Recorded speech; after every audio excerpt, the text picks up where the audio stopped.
As representantes da AMPA do Colexio de Rubiáns en Vilagarcía saíron hoxe da reunión coa xefa territorial de mobilidade sen un compromiso concreto sobre as súas reclamacións, que o centro conte cun servizo de transporte escolar que se axuste ás súas necesidades reais. Non nos solucionan nada ao 100%, pero si nos dixeron que hai 3 autobuses a maiores para esta nova licitación e que vamos por bo camiño. Dixéronlo tamén porque lle plasmamos papeles diante conforme na antigua licitación eran 14 buses e agora subieron 3 a 17.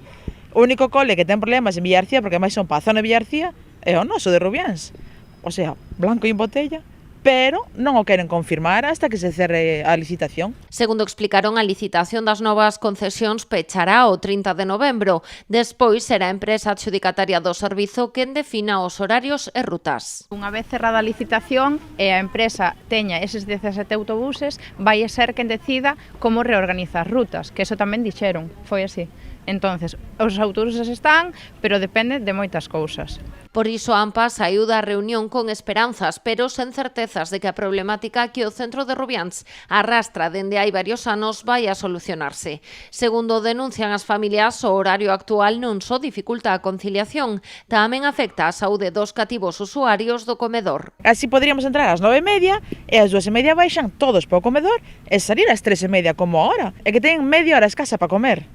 Por eso pedimos que empece antes o horario para así ter unha hora para comer, que é o que din xa os, por exemplo, temos informes de pediatras e nutricionistas que din que teñen que ter mínimo unha hora para poder comer, para digerir ben a comida e despois non ter problemas, porque tiñen media hora escasa, non che dá tempo a comer, primeiro, segundo e postre, que a maioría dos meniños o postre veñen no autobús comendo, porque non dá tempo, nin de broma.